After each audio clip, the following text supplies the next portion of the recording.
Connor's gonna be home soon, so I gotta do this. Here we go. Hello, welcome back to my channel. This is it. This is the last video in my celiac diagnosis story series. If you wanna see the other two, I'll link those in the description box. And yeah, this is wrapping up the end of Celiac Awareness Month. So I hope we're all very, very aware of celiac disease now, because I've been talking about it for ever. Today's video is going to be about the recovery process and implementing the gluten-free diet and just overall trying to heal my body once I knew what was wrong with me. I mentioned in my last video that I implemented the gluten-free diet like right away. And when I say that, I mean that I implemented the gluten-free diet as best I could right away. So I was by no means 100% gluten-free because there was just so much stuff that I didn't know about how to go gluten-free. You would think that it would be an easy process. Like, I genuinely thought that removing gluten from my diet would be easy. I didn't think it would be a problem at all, but it is way harder than you would think to be 100% gluten-free. I thought initially, so what? You just don't eat bread, pasta, anything that has flour in it, then you're done, right? But gluten is one of those really annoying ingredients that's in everything and in places where you wouldn't expect to find it. So for example, Twizzlers, like the licorice. I love Twizzlers. Well, I love nibs, the like really long, like not the twisted ones, they're just smooth, long nibs. Not like the tiny nibs is what I'm trying to say. Not the small ones that you get in like the little Halloween packets, the long ones. Those are so good. I love those. Can't eat them anymore because they have wheat in them. Why? Why would you do this to me? Twizzlers. Make me some gluten-free nibs for the love of all that is good. Yeah, so I very quickly discovered that it's more than just what you think you know is in a product versus what is actually in a product.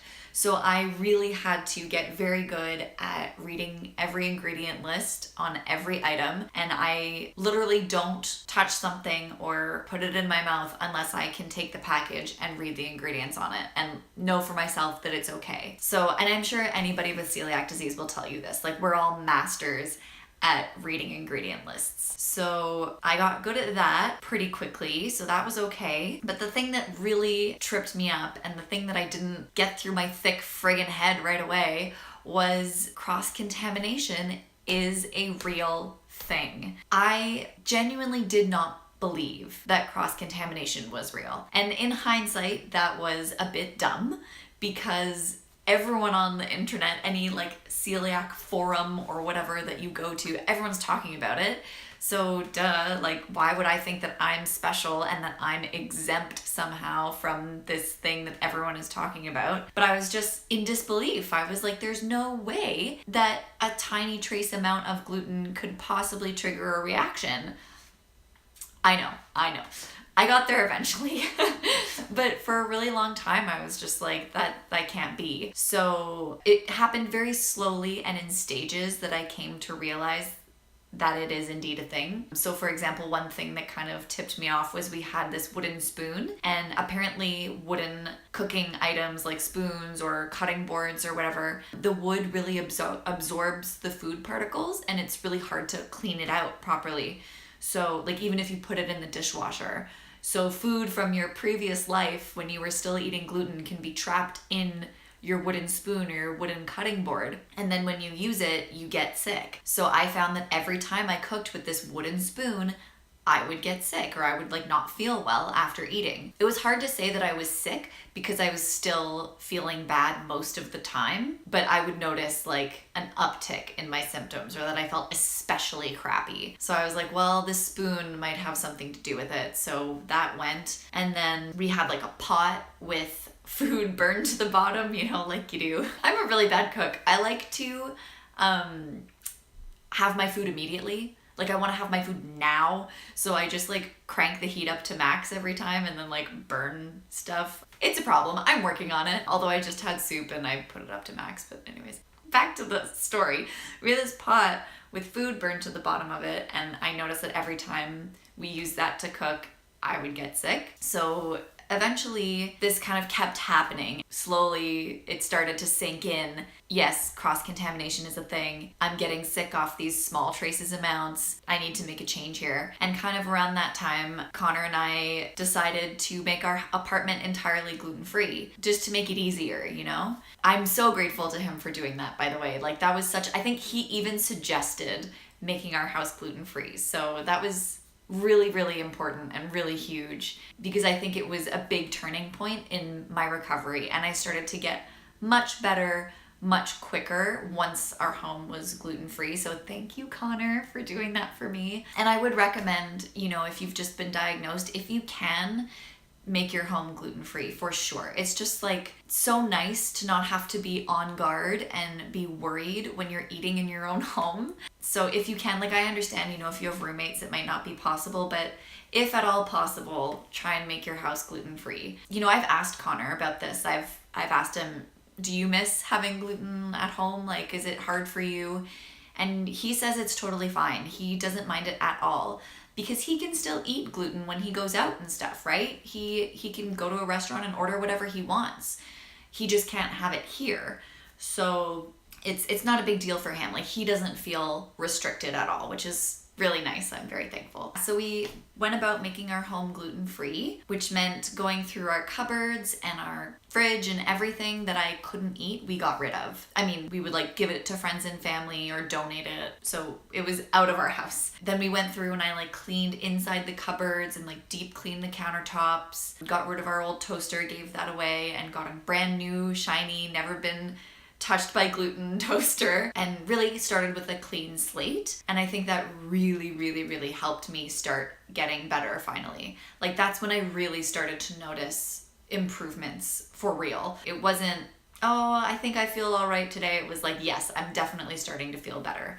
But in tandem with making our home gluten-free, I had started to slowly realize that I had to stop ordering takeout. That was really hard for me. That was a hard one for me to accept. I kind of threw a little bit of a temper tantrum, and I was just pissed off. I was just like, it's not fair that, you know, I have a long week at work, or I'm tired on a Friday night and I don't want to cook for myself. Like, I don't want to cook. But honestly, like, it's especially when you know that other people get to do that and you feel like that's something that's been taken away from you. I mean, I know first world problems and whatever. Yeah, I was just having a moment and being really upset about it. And even when our house was gluten-free, I continued to order takeout for a while. And yeah, that was bad. I felt left out, I felt annoyed, and I was letting that get in the way of my recovery process, which was not great. In my defense, the things that I was ordering you would think would be gluten-free, like, I was like, well, I can't have shawarma, obviously. I really love shawarma. But I was like, I can still have the shawarma plate, just without the pita, you know? It's chicken, potatoes, and vegetables. Like, how bad could that be? Apparently not great. I continued to order shawarma for a long time, and I finally just realized, like, this is still making me feel bad after I eat it. Because there's no control, obviously, in that kind of setting, in that kind of fast food situation. They're not thinking about if they touch someone's bread before they touch your chicken, or what tongs they use for what, or wiping down the surface before they make your meal. There's just such a lack of control in that environment, and it's not conducive to making sure that you're not getting cross-contaminated. I really put up a fight on that one. It took me a long time to figure that out, that I had to stop doing that. But I got there eventually. I did. And now, you know, I make sure that I have like gluten-free junk food in the house at all times, just like for emergencies, like when I don't feel like cooking. So, you know, I have a gluten-free pizza in the freezer, and then if I come home and I'm tired, I can just take it out of the freezer and pop it in the oven, and it's like ordering takeout. And you know, there are times when I don't have one and I have to go to the store, but it's a small price to pay, you know, it's really not that difficult. I was just being a princess. So yeah, I moved on from ordering takeout. I started to be very careful about when I did go out to restaurants and stuff, and being really specific with my server about, you know, the restrictions I have. And that was hard for me too, because I really hate being that person. Like, I don't want to be like, excuse me, like, it's not like that. It's just, I feel that I'm being an annoying customer, and I know it's their job and they're literally there to make sure that I have a good experience or whatever. But it's just you don't want to cause any trouble. So I had to learn to cause a little bit of trouble and just mention it and stick up for myself. And a lot of places are really good about knowing what celiac disease is and making sure that everything is like done and prepared in a separate pan or like in a different location in the kitchen so it's not cross-contaminated. A lot of places are really good. You just have to speak up and tell them. So that was also another little learning curve that I had to get over and just learn to stand up for myself a little bit. And sometimes you just have to assess the situation and be like, I don't feel comfortable eating here, and just not eat. And that can feel weird, and it's kind of like you feel like you're missing out. Eating is such a social thing, and when everyone else is having pizza and you just have to decide not to eat food and just watch them, you feel like a bit weird, but it's worth it. I would rather feel a bit awkward for like 20 minutes versus get sick for a week. That's kind of it. I really had to learn that I had to read the ingredients, that cross-contamination is a real thing, and I have to be careful when I eat out, and sometimes it's best not to eat out. So learning all of that really took me a long time. And if you're in it and if you're still learning it, like, don't beat yourself up, because you don't know what you don't know, and it is a learning process. It is a lot of information to take in. It is more complicated than it seems to be at first. So like, be kind to yourself. I would really beat myself up when I would eat something and make myself sick, or I would feel like, oh, I should have been more clear with that waiter or whatever. But it's like, you learn and you get better at it, and just like try and be nice to yourself. If you've just been diagnosed and you're going through it, just like take it slow, take it easy. You will get to be 100% gluten-free soon, and just like be nice to yourself. So yeah, that's basically all the things I had to learn. And then after that, it was just a waiting game. It was letting my body have the time to actually start to heal. If I was able to like go back in time and tell Miranda 2 years ago, like, hey girl, listen, you just need to like not order takeout and wait 2 years, and that's gonna be the magic recipe to you getting better, I would have been like, are you kidding me? Like, fuck off. Like, I would have been so mad, because 2 years feels like a long time. It really does, especially when you're in it. And if you're in it, I'm here for you. I love you. I support you. If you need something, let me know. Let's work through this together. But yeah, I mean, in the grand scheme of things, 2 years is not that long. And they do say that it takes 2 to 5 years to completely heal from the damage that celiac disease does to your organs.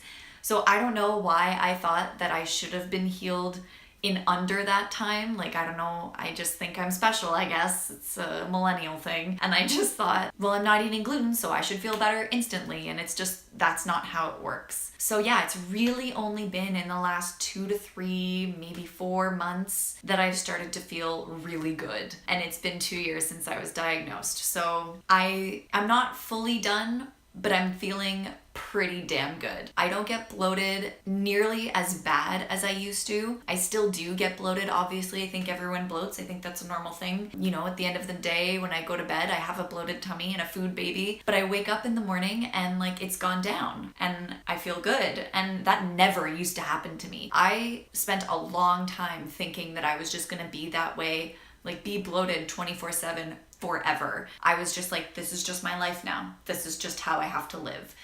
And to be on the other side and to not be bloated all the time, I could cry. It's so amazing. My poops are good. My poops are finally like doing well, and they're regular, and it's just so nice. I'm like getting so emotional over pooping. But okay, it's just so nice to feel good. Yeah, I'm super grateful, and I don't want to take my health for granted. Wow, I am so emotional about this. Yeah, I just feel good. Geez, 1 second. Yeah, like my energy levels are back up to normal, and I feel like I can like do things, and I don't need a nap in the middle of the day. Yeah, it's just, I never thought I would feel like my old self, and here I am, and I do. I just want to reiterate, cross-contamination is real. I know I've said it 100 times in this video, but I think it's really important to make that crystal clear, because I've heard people say, you know, oh, well, you're not gonna die. It's not anaphylactic. It's not that big a deal. Of course, no, it's not anaphylactic. And like, I am so thankful that it's not anaphylactic and that I don't have to be scared that I will like need an EpiPen or be in like a life or death situation. Like, I have friends who need EpiPens and who have serious allergies like that, and it's scary. I fully acknowledge and understand that it's not the same, but I think when people get upset about getting cross-contaminated, it's because they know that it could potentially be taking years off the end of their life or increasing their risk of getting cancer.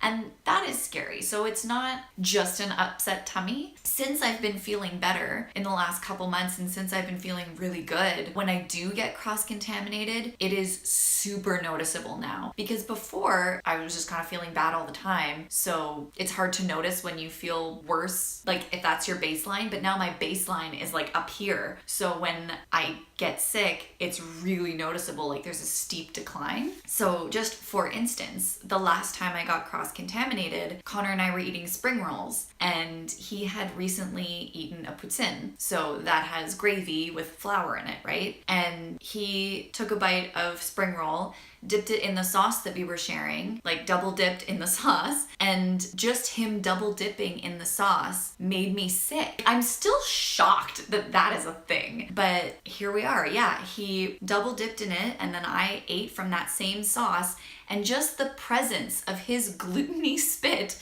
in the sauce was enough to make me sick. Like, what? And like, not just a little, like, oh, my tummy, it's bloated, meh. I was out for almost 48 hours. I just couldn't stop sleeping. If I was awake, I felt like I had the flu. Like, I was really achy and my limbs felt heavy and I felt like crawling under my skin, and obviously my stomach was huge and bloated, and I was like super constipated and I hurt. So that lasted for like 48 hours, and then I started to progressively feel better over the course of another week or so. But for just a tiny amount of gluten-y spit to make me that ill for a week is crazy to me. And I just really want to put it out there that it's so much more than an upset tummy. That's all I want to say. I do want to end these videos on like a positive note and just to say that it happened to me. Like, I thought for sure I was going to live the rest of my life bloated and feeling uncomfortable and feeling crappy, and I don't anymore. Like,